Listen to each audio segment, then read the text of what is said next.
Okay. It is about 1:30, almost 1:40 out on the West Coast. I'm going to give the algorithm just a little bit of time to notify people that we're going live.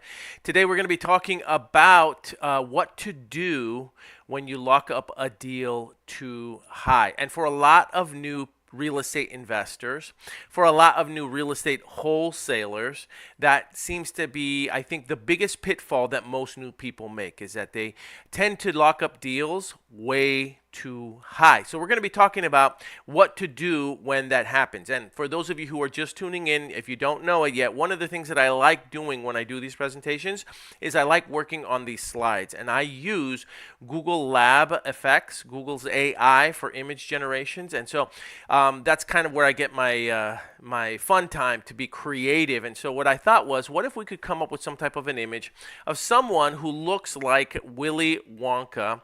And if you remember the old Willy Wonka film from the 70s with Gene Wilder, he had that huge contract on the wall that I compared to this smaller purchase agreement. And he had all of the children that were there sign that particular contract. And so I'm doing a little bit of a play on that. I've got someone that slightly appears to be Gene Wilder, slightly resembles Willy Wonka. We're not trying to violate any trademark infringement rights or laws. And he is using a Mr. Pen eraser to make redactions, corrections, modifications to a purchase agreement that is on the wall. He's erasing it. So this is similar to what that is like. And so this is where I had my fun. Believe it or not, making this image took quite a few different attempts. We even got the name badge that says Dispo on there right now. So today we're going to be talking about,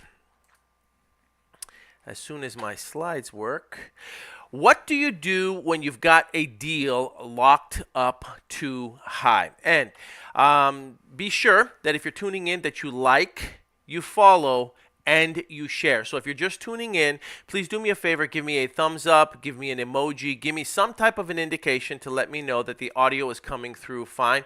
I have 3 different platforms that we're streaming on. So we're streaming on Instagram, we're streaming on TikTok, and we're streaming on YouTube Live right now. And by all accounts, it seems like the audio is coming through fine, but it helps me out a lot if you could just give me a quick thumbs up or some type of an emoji. You can do whatever you want. Vomiting emoji, teacups emoji, whatever you want. Just no eggplants and no peaches, right? No eggplant, no peaches emojis, right? This is an adult zone. Anyway, so follow, make sure that you're following us. Over 50% of the people that are watching our content are not subscribers. So it would help us out a lot. We're working on this content for you to help your business. And if you could give us a follow, that would be fantastic. And the last favor that I'm going to ask of you is that you share this content.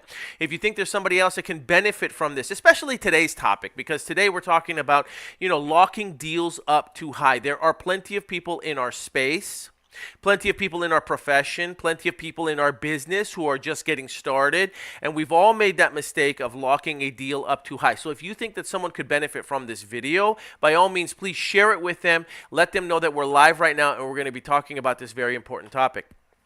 Now, I like to start all of my trainings, all of my presentations, all of my slideshows, all of my discussions, I'm running out of other words, with a motivational quote. All right, and today's motivational quote is, stop thinking that you are supposed to live a problem-free life. I think that is where most people make a mistake, is that they think that just because something sounds good, just because a business venture sounds like it's working for somebody else, just because somebody got paid, a $10, $15, $20,000 check on a wholesale deal, that this business works and it's going to be easy, and it's not. Just like anything else, you're going to have to invest time and effort into making this business work. I cringe every time I see influencers posting videos about how easy this business is and how all they had to do was put a seller and a buyer together and use 2 sheets of paper, and Zillow is printing them money and it should be illegal, and AI is making them money while they sleep and while they're in their underwear or on the toilet. I cringe at all of that stuff, because what it does is it sets false expectation. Life is not problem free. This business is not problem free. And the sooner that you accept that, getting into any business endeavor, you're going to experience a certain degree of challenges, especially as you're learning the business, the more success that you're going to have, the faster that you'll have it. Don't expect this business to be problem free. Life is not problem free either. All right, for those of you who don't know, I wrote a book. The name of the book is Deal Like a Dove, Dispo Like a Dragon. Deal like a dove, dispo like a dragon. For some reason with the green screen, it comes through clear so you can see through the book. Anyway, Deal Like a Dove, dispo like a dragon. It's 400 pages of how to build this business. If you are watching this on a computer screen, there should be a QR code. You can scan that QR code, or you can go to dove.dispodragons.com.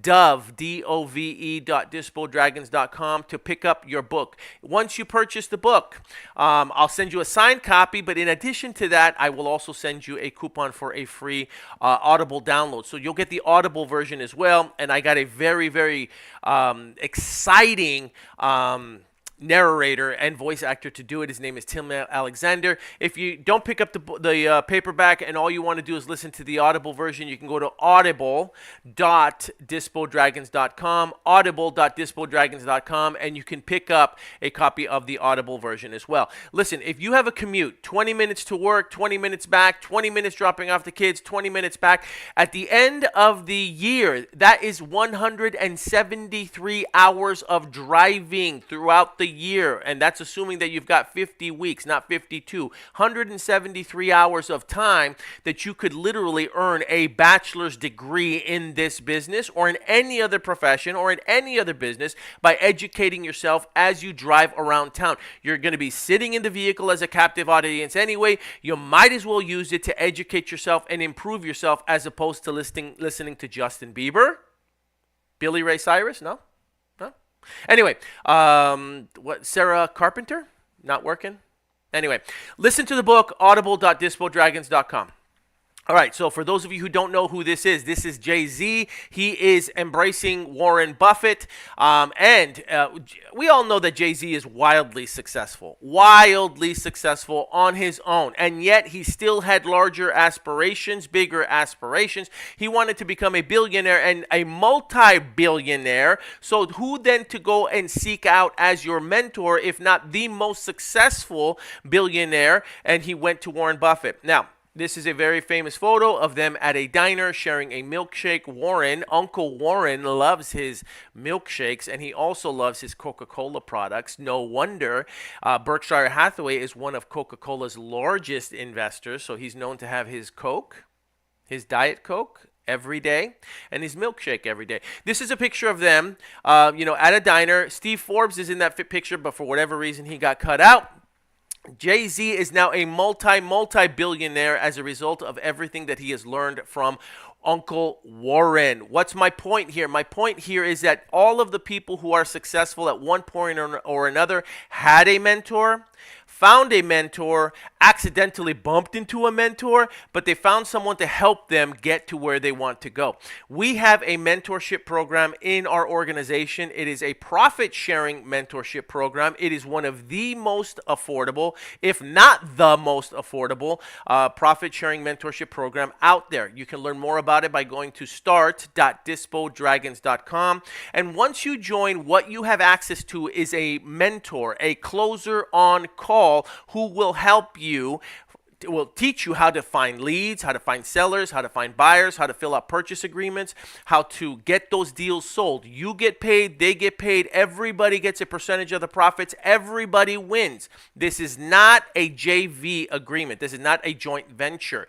Typically in a joint venture, you have a seller, a wholesaler or an investor that represents a seller, a wholesaler or an investor that represents the buyer. You guys put the two of them together, everybody gets paid, they move on, and they sail on off to the sunset, right off to the sunset, sail off in the sunset. You get my point. The thing is, with the JV, you work together. It's not a true mentorship. You don't necessarily have someone there actually walking you through the entire process. So with our mentorship, you earn as you learn. You have someone really, really there teaching you, and they're dedicated to teaching you this business. Why? Because they get a percentage of the profits as they teach it to you. So go to start.dispodragons.com, start.dispodragons.com. wholesaling.com to learn more about it.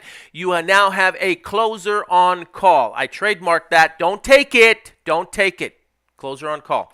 Anyway, let's talk about what to do when you've got your deal locked up too high, all right? This happens more often than you think. Now, here's the thing. We've all found ourselves in a deal that we've locked up too high. All of us, every single person that has been involved in this business, in this profession, as a real estate investor, as a real estate wholesaler, you've gotten yourself in a deal and you've locked it up too high. It's happened to all of us. So that being said, be patient with yourself, okay?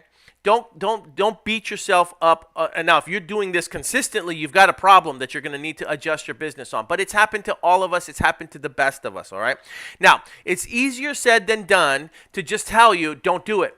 Don't get yourself involved in a deal that's locked up too high. I mean, the veterans might say that. I hear gurus saying that. I see comments on the Reddit boards, the Discord boards, where you have other people who are veterans scolding other people. But here's the deal.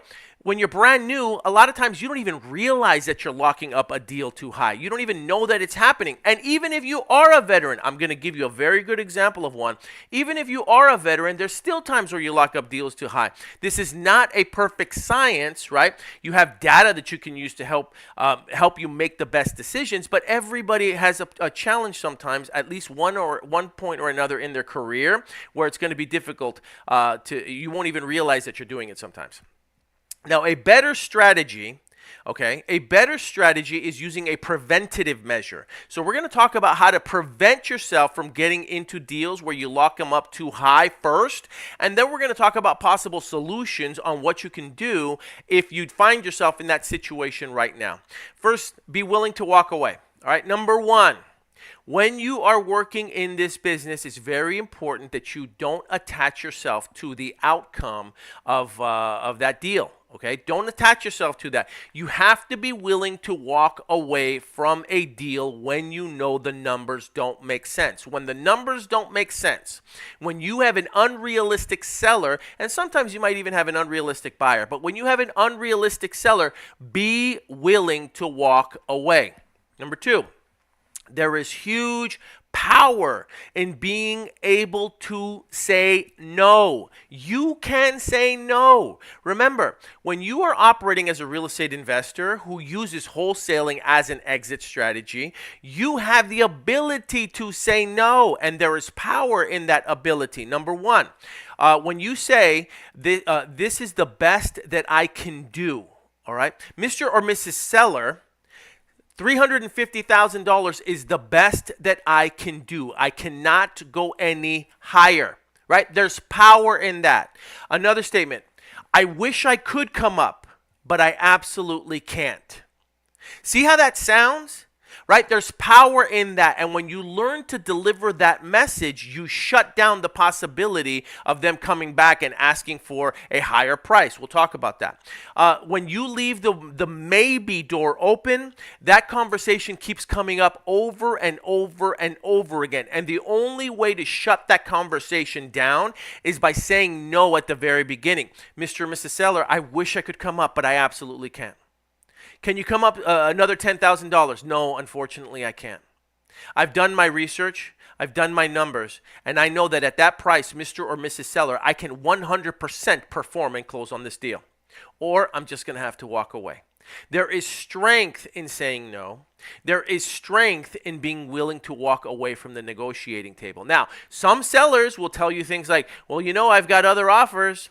Well, you know, I've got other people that are looking at the property. Well, you know, I've got somebody over there who's ready to make an offer, $3,000 more than you are. Can you make that offer? Your response, once you've done your numbers, once you've done your research, once you've done your due diligence is, no.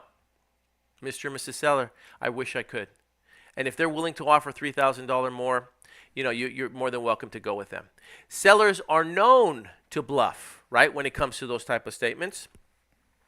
Now, what else can you do? You can lean on a JV partner or a mentor. I talked about the significance of having a mentor help you out, especially when you are just getting started. So for those of you who are just getting started in this business, most people are going to start part-time, which means they have a 9 to 5, and then they come home and they have to work on their 5 to 9.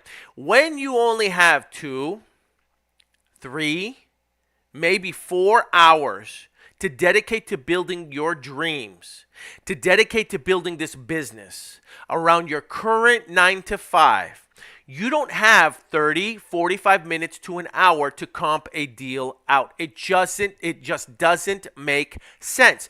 This is why you lean on a JV partner or a mentor. Most mentors can comp a deal out as long as it's a single family residence, a basic 3-bed, 2-bath, 1,500 square foot home on an 8,000 square foot lot in a suburban or urban area. They can typically comp a deal like that out in 5 minutes, 10 minutes tops, okay? The average person is going to take them 45 minutes to an hour when you're brand new. So until you get to the point where you can actually comp deals out, lean on a JV partner or a mentor. They'll do it quicker than you'll be able to do it, and you'll still be more effective with your time, all right? Now, another thing, you're going to want to anchor low when you are making your offers. So when you are making offers to sellers, what does anchor low mean? Well, we know what an anchor is. An anchor is something that ships use to hold themselves in place, right? It's a very, very, very heavy weight. Anchor yourself low initially. Start low. Your first offer is never going to be your best offer, so start lower than where you want to be. If you want to be at $350,000 and that's going to be your best and final offer, that is going to be your maximum allowable offer, that is going to be your MAO, then you're going to want to start lower than that. I would probably start at around $300,000. But Paul, aren't I going to lose the deal? Is it possible? Sure, anything is possible, but better to start lower and let the seller negotiate you up as opposed to starting at $350 and then the seller still wants to continue, to get you higher at that point, right? So your first offer is never going to be your best offer, and the asking price that a seller has is typically not going to be the price that they have to get. They are doing the exact same thing. The same way you are leaving yourself a margin so that you could let them negotiate you up, well, they have a margin as well so that you could negotiate them down. And hopefully everyone meets somewhere in the middle so that it's a win-win situation for everybody. So initially, you're going to anchor low. Start lower than where you want to be. Okay, now here's another key point. Even if it's too dumb to walk away from, negotiate lower. Okay, I want you to negotiate lower even if it's just a marginal negotiation. So let's say, for instance, you've done your numbers, you've had a mentor research these comps for you, and you guys all agree that $350,000 makes sense. This is a deal that you can wholesale to another investor. This is a deal that you can buy, fix, and flip, and you are 100% going to make money off of it. You've done all the numbers, okay? And the seller let's say the seller only wants 325. Let's say the seller only wants 300. All right. So the seller says to you, I want 300. You know that, you could probably make this a home run at 325. You're still going to negotiate a little bit more. If the seller wants it for 300 and they're willing to accept 300, you're going to try to get it for 297,000. But Paul, why would you do something like that? Isn't that greedy? Isn't that going to jeopardize the deal? What if somebody comes right out and just give them the price that they want? Okay. Is that a possibility? Yes. But here's the thing. If they're asking 300 and you just give them 300 on the first conversation and you accept it outright, the seller doesn't feel like they've done any real negotiating. They haven't done the dance, if you will, right? And so because they didn't really do any negotiating, there are plenty of sellers who might feel like they just gave it away, right? Because they didn't have to negotiate for it. There are plenty of sellers who are going to feel like it was just too easy. So I'm not saying gouge them. I'm just saying negotiate just a little bit more. So if they want 300, the deal makes sense at 325. It's a slam dunk. Don't just give them the 300 that they want because you don't want them to feel like it was too easy. Mr. and Mrs. Seller, listen, I can't do 300 as much as I want to. I can't. I've done my numbers, but I can get you 298. I can get you 297.5. I can get you 298.5. I can get you 298, 250. right? Those are my numbers. And that's how accurate I am about my numbers. You're going to do that because that way they feel like there's some negotiation. They feel like they didn't just give it to you for free and it wasn't too easy, okay?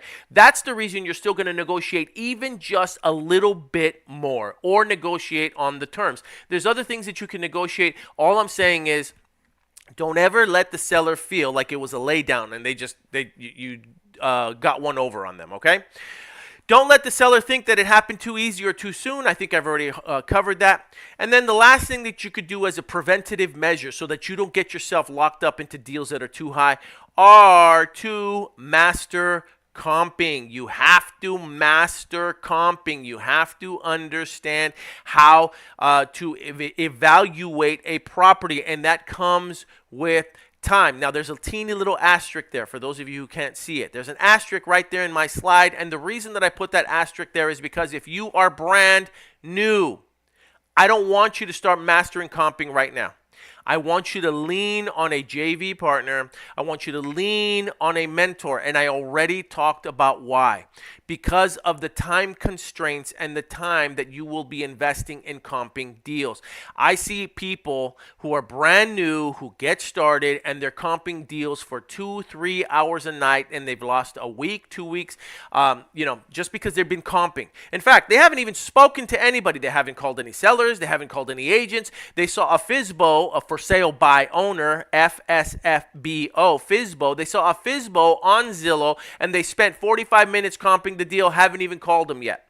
Then 2 days later, they call the for sale by owner. They find out that the for sale by owner changed their mind. They're not even selling it. That's 45 minutes of your life that you're not going to get back because you decided you wanted to comp. So when I say master comping with the asterisk on it, what I'm saying is, yes, you need to master comping as a preventative measure so that you don't lock up deals too high, but I don't want you doing that right now if you're brand new. Right now, your job should be lead generation.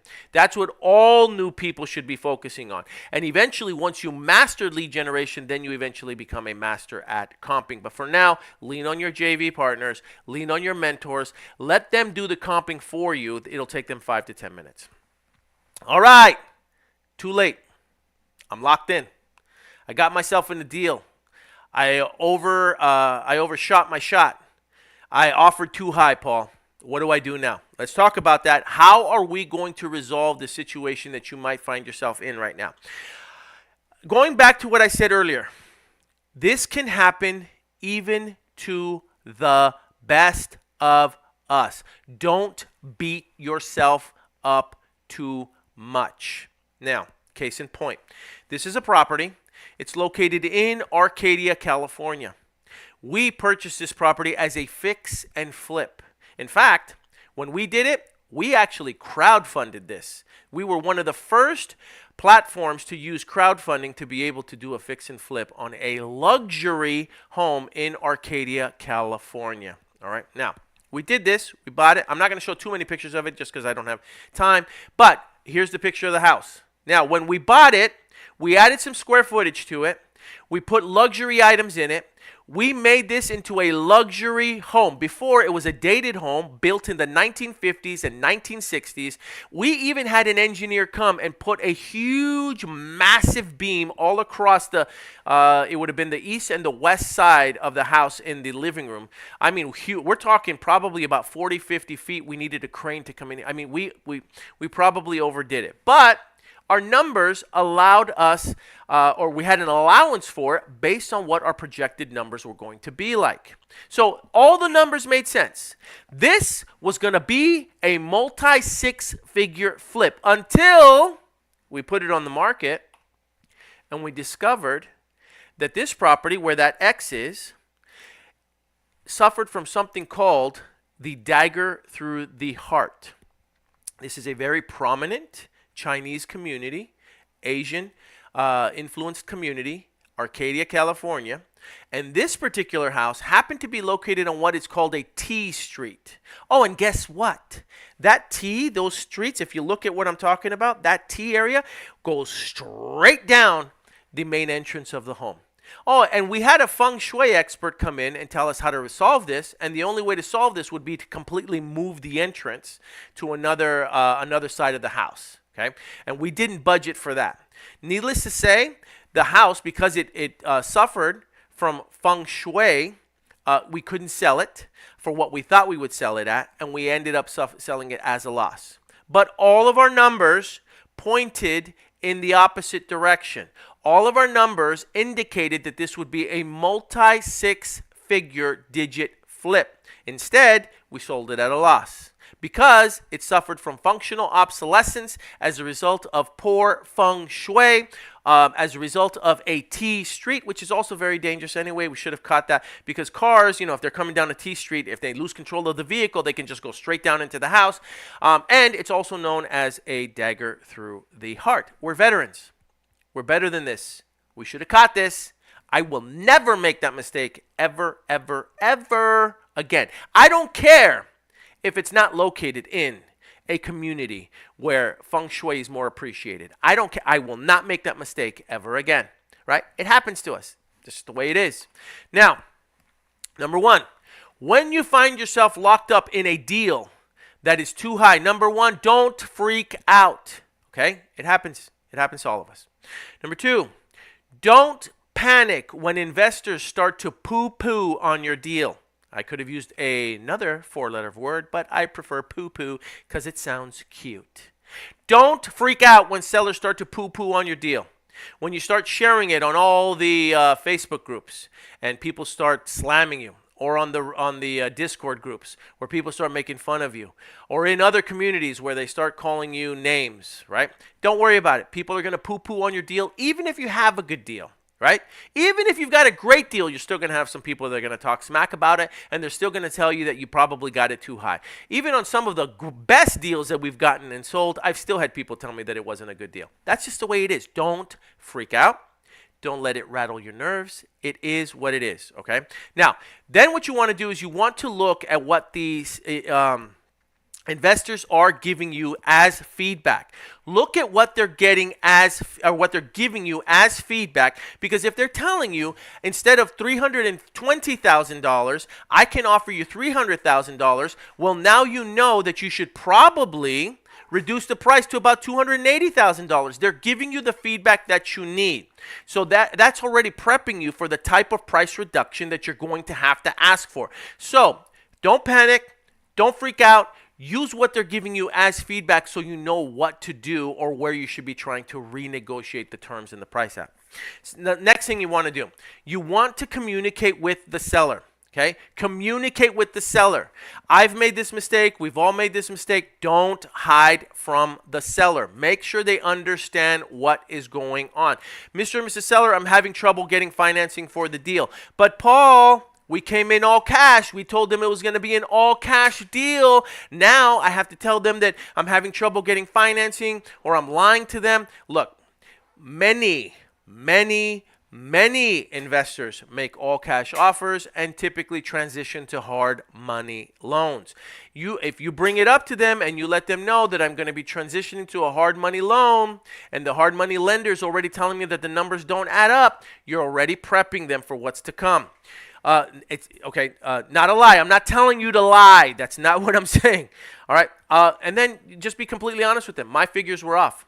My numbers were off. Mr. or Mrs. Seller, my numbers were off, and I didn't realize it until I started talking to other people, until I started talking to contractors, until I started talking to prospective buyers that would be purchasing it on the rehab side.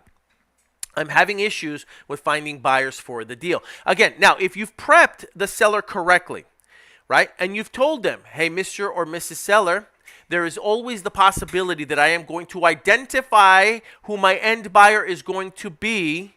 I'm going to identify who my buyers are going to be, and they're not really coming through. I'm having issues finding them. You're letting them know now. And if you've done a good job with your paperwork and your contracts, those contracts are going to say that you are reserving the right to be able to sell the property prior to closing. So if you come back and say, Mr. and Mrs. Seller, I prepped you for this. I told you that I'm looking for my buyers right now. I'm having a tough time finding them. Then at least you're having communication with them. Now, People just want to have someone to talk to. And as long as they feel like they can get a hold of you and they can talk to you, it's going to calm the seller down.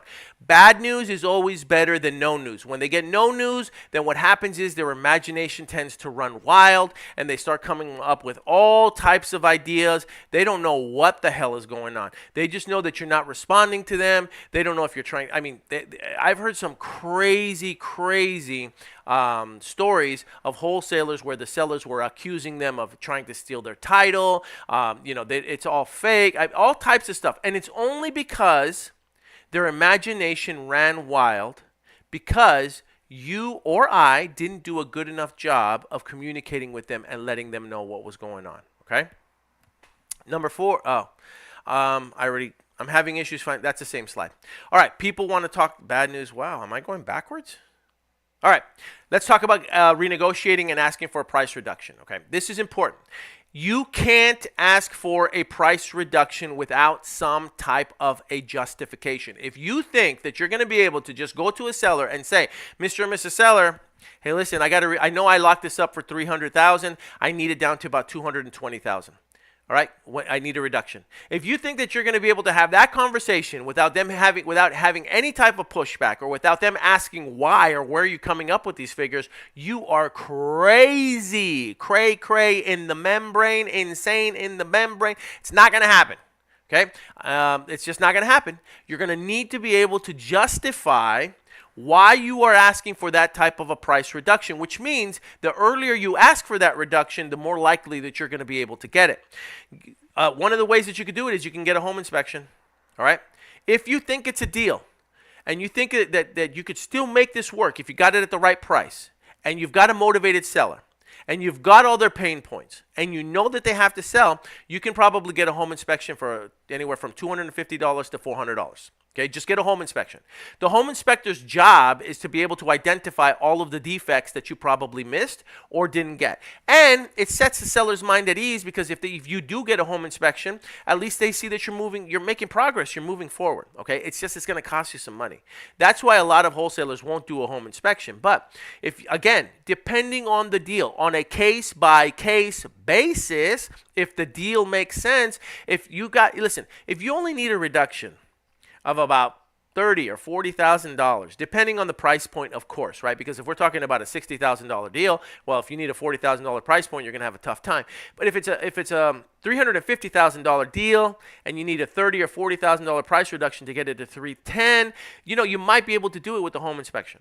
Maybe yes, maybe no. I'm just giving you possible solutions. You can also get a contractor to visit the property and bid on the repairs.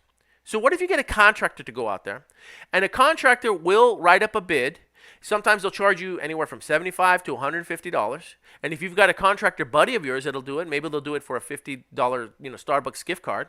And they'll go and they'll do their bids and their repairs. And they'll at least give you something in writing so that you now have a third party providing evidence of where your numbers may have been off. And you could say, Mr. and Mrs. Seller, I thought that this was going to cost me $40,000 to fix. I come to find out now it's going to cost me about $97,000 for me to complete this rehab. I got this contractor. He came out. He gave me the bid. And you can show it to them and you can present it to them. Now, are some sellers going to say, well, that's irrelevant?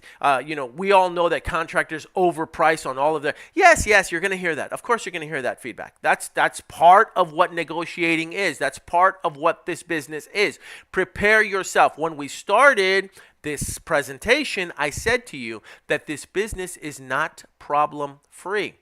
And for those of you who think that life is problem-free, you are crazy as well. You're going to experience these conversations, so you might as well address them and be ready for them. Look up local crime reports. Bet you didn't think about this one, huh? Look up local crime reports. If you find out that there's all these police reports in the neighborhood that you can reference, right? That can actually help you out when you're talking to a seller, and I'm going to give you another real life example. So we just closed a deal over in Houston, Texas. I'm not going to tell you the exact street, but it was a residential house in between two commercial units, and I did my research, and I'm not going to play the whole video, and you may or may not hear the audio, and I'm going to try to see how long it'll go, but let's see. What I found was that someone, unfortunately, passed away and was murdered at the gas station down the street. And I was able to find the police report and I was able to find everything about it. And so I'm going to let it run for a little bit so that you don't hear my voice, you hear because I'm getting drowned out.